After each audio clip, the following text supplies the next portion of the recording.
My name is Laszlo Tobar, and I would very much like to give a talk about the need for multimodality approach, screening women with dense breast.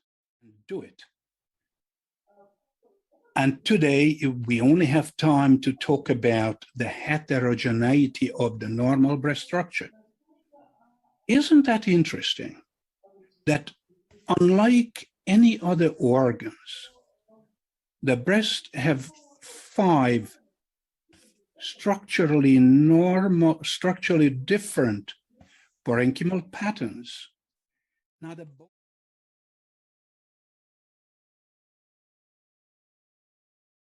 it certainly is not at all a problem to find a baby cancer measuring a few millimeters in size if it's totally fatty replaced breast.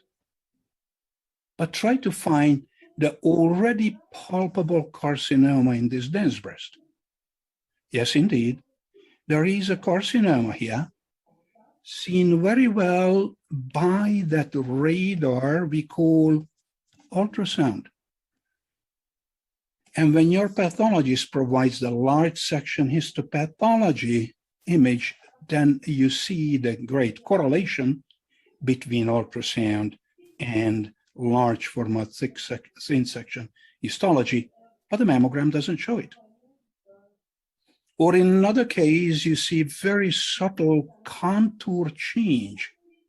Nevertheless, this is caused by a tiny carcinoma that is very well seen on automated breast ultrasound.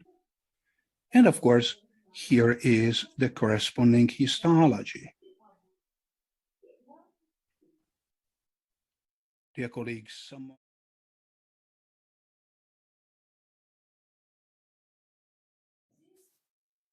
so here comes the X-ray, and the X-ray images this terminal ductal lobular unit.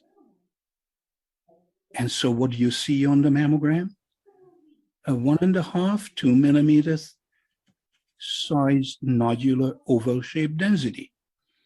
Dear colleagues, this is the most important #1 basic building block.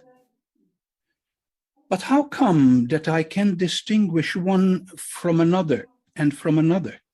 Because there is another one, our friend, another basic building block, and it's called adipose tissue. While the TDLU is radio-opaque, this is radiolucent. And of course, your fingers might have 120. The number of your fingers can be 120. In that case, the terminal ductal lobular units are larger. Well, that's no problem. That's what we call adenosis. So we have managed 1 and 2 basic building blocks. And what is this? Well, this is the major lactiferous duct.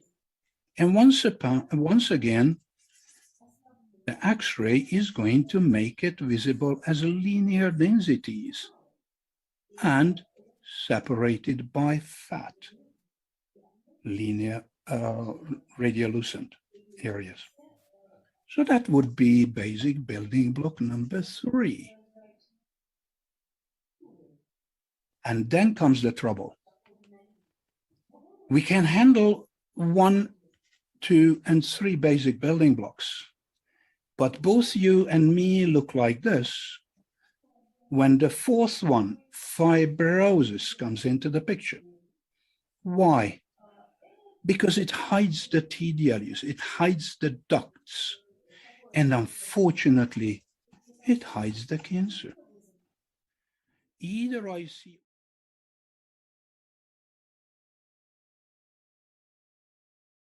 mammogram, and let me show it to you again. Dear colleagues, can you find the 22 millimeter carcinoma here? Just tell me, right or left? Well, 9 out of 10 radiologists miss the carcinoma, and that's not fair. So there are 2 solutions, and not either or, but the combination. One of them is automated breast ultrasound because this is mission impossible to see through. The other one is going to be the AI, artificial intelligence. So where is the cancer? Let's ask artificial intelligence first. And it says, look here, there is a carcinoma, you just missed it. And what about automated breast ultrasound? Piece of cake. Really no problem. Here's the black hole. And it's actually